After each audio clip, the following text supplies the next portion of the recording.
Buenos días. ¿Qué tal si no perdemos las buenas costumbres y vamos a por ese estudio bíblico del día de hoy? Se trata de Juan 15:1. O sea, algo tan pequeño, no entiendo cómo puede tener concentrada tantísima información. Es que vamos a ir desde lo más simple y obvio hasta lo más oculto, profundo, y te aseguro que el final no te lo esperas. Dice así: yo soy la vid verdadera y mi padre es el labrador. Y tú dirás, sin más, ¿no? Pues no, porque yo dije, qué curioso que Jesús aquí se estaba poniendo por debajo del Padre. O sea, él se estaba considerando una criatura creada por el labrador, que es el papel que tiene Dios, el de soberano, poderoso creador y cuidador de su creación. Pero sin embargo, él quiere recalcar que aunque está por debajo del Padre en cuanto a jerarquía de la Trinidad, inicia la frase diciendo yo soy, ego emini, que hace alusión a Éxodo 3:14, yo soy el que soy. Entonces Jesús directamente se identifica con Dios y afirma su autoridad divina. Ya en estas dos palabras al inicio de la frase tenemos algo súper potente, pero es que lo que viene después, que es la vid, no se queda atrás.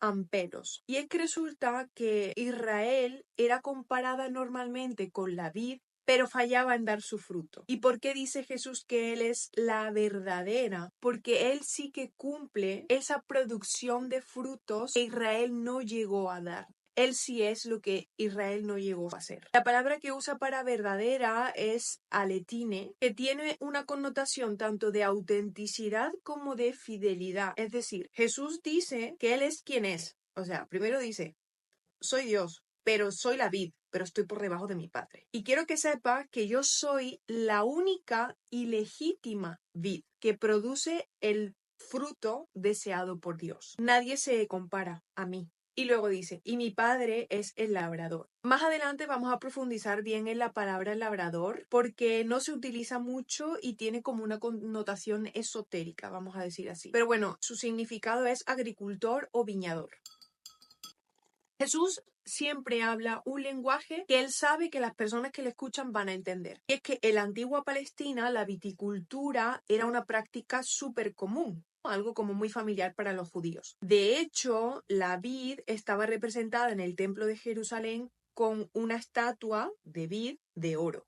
Un enorme adorno. Igualmente en el Antiguo Testamento, como ya te he dicho, Israel se comparaba a la vid, pero que desgraciadamente en vez de dar uvas, pues daba frutos amargos y silvestres, como dice Jeremías 2:21. Y Dios Padre, el labrador, ¿qué es lo que hace? Pues primero es el dueño, que si tú tienes un terreno en donde cosechas vid, te pertenece. Pero ¿qué hace? Y luego vamos a profundizar más en esto. Pues es quien poda, la poda hace que los frutos crezcan y limpia, elimina determinadas ramas. Jesús, al compararse con la vid, lo que te está diciendo es que Él es el canal de la vida. Él, para los creyentes, para las ramas, los sarmientos, es la fuente, porque es la conexión directa, es el único camino hacia el Padre. Entonces, de Jesús, de la vid, dependen los creyentes, las ramas o sarmientos, para nutrirse. Y el papel de Dios en todo esto, como te decía, no es algo meramente pasivo, sino que Él hace dos cosas, elimina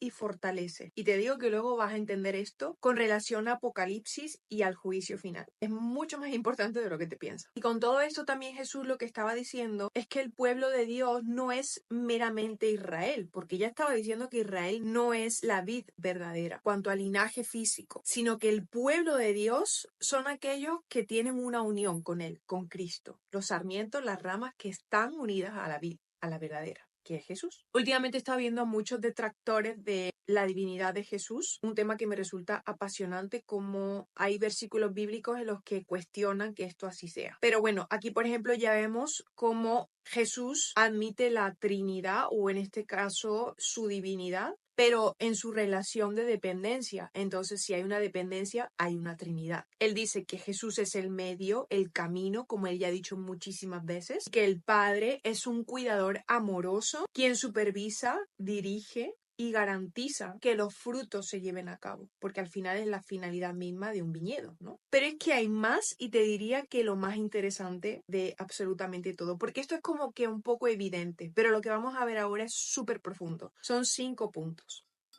El punto número 1 es que la vid es una imagen mesiánica oculta dentro de este pasaje. ¿Por qué? Pues porque en el Antiguo Testamento, como ya te había dicho, la vid simboliza a Israel. Por ejemplo, Isaías 5, 1 al 7, Jeremías 2, 21, como ya te he dicho, y el Salmo 80. Y siempre se habla de que pues fracasó en dar unos buenos frutos. Pero lo importante es esta dimensión mesiánica que tiene la vid, porque en Génesis 49, 10, 11, Jacob profetiza sobre la tribu de Judá y dice, esto es increíble, que el futuro rey atará su burrito. ¿Os acordáis del video de burrito? Bueno, atará su burrito a la vid y lavará sus vestiduras en vino, en sangre de uvas. Entonces, esto conecta directamente la imagen de la vid con el Mesías, con Jesús. Porque Jesús no solo está diciendo aquí que Él es el verdadero Israel, sino que Él es el cumplimiento de esa profecía mesiánica dada a Judá. El hecho de que su ropa se lavara en vino es una referencia directa a la sangre que derramó en la cruz. Y esto es lo del tema de Apocalipsis. En Apocalipsis 14, 19 al 20, la vid aquí es usada para describir el juicio final, en donde se cosechará la uva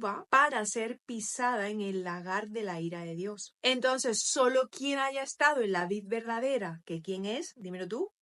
Ajá, Jesús, escapa a este juicio, escapa a este pisoteo en el lagar de ira de Dios. Punto número 2, el significado esotérico de la palabra labrador. Y es que el término griego georgos, que se traduce como labrador, solo se usa 2 veces en el Evangelio de Juan. Aquí, en el versículo que estamos estudiando, y en Juan 20:15. Cuando María Magdalena confunde a Jesús con un hortelano tras su resurrección. Y esto es una clave literaria fortísima por 2 cosas. Una, Juan 15, en donde el labrador es el padre que cuida la vid, a Jesús.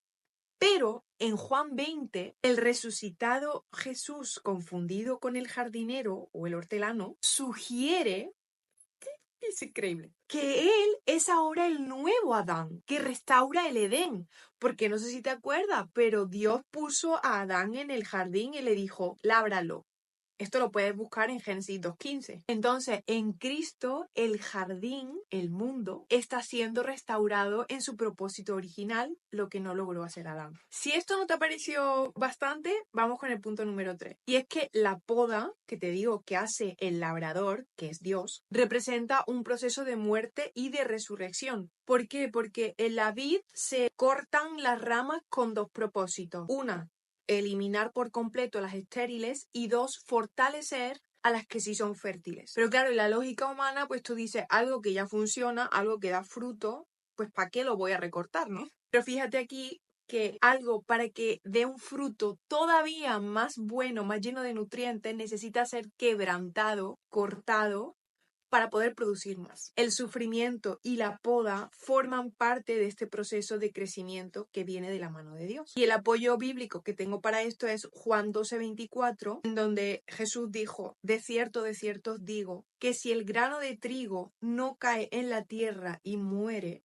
queda solo. Pero si muere, lleva mucho fruto. ¿Por qué? Pues porque en la poda de la vid se da este reflejo de muerte y resurrección de Jesús. Él mismo, Jesús, tuvo que ser cortado, quebrantado, quebrantadísimo diría yo, para que su muerte diera fruto en nosotros a través de la resurrección. Vamos con el punto número 4. Todo lo que te estoy contando también tiene relación con la última cena. Te imaginarás que, claro, por el vino, ¿no? Y es que esa noche Jesús dijo en Lucas 22, 17 al 18, no beberé más del fruto de la vid hasta que el reino de Dios venga. ¿Qué estaba esperando aquí Jesús? Al último brindis. ¿Dónde? En el reino futuro. Y en este versículo, Juan 15:1, él declara que es la vid que produce el vino que se utilizará en la Eucaristía. ¿Por qué? Pues porque el vino representa su sangre, como ya sabemos, y esa conexión que estableció en su último día con sus discípulos. Y ya vamos con el último punto, que es la relación que todo esto tiene con el templo de Jerusalén y su destrucción. Y es que, como te he dicho al inicio de este vídeo, el templo de Jerusalén tenía un enorme adorno de oro en forma de vid, así, en la entrada, que representa a Israel, que ya te he dicho 1000 veces que la vid se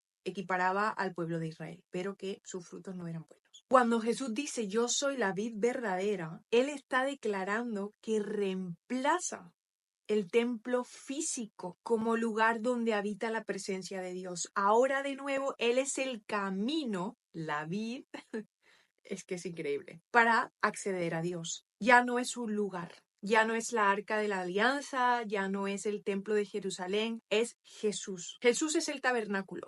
A la vez esto fue profético, porque pocos años después, en el 70 después de Cristo, el templo de Jerusalén fue destruido. Entonces con esto Jesús estaba ya preparando un poco a sus discípulos para que entendieran que la conexión con Dios era a través de Él y no nada ritualista ni nada físico. No es un templo, no es una iglesia, no es nada. Es la misma persona de Jesús. Así que como siempre, espero que te haya gustado y que Dios te bendiga.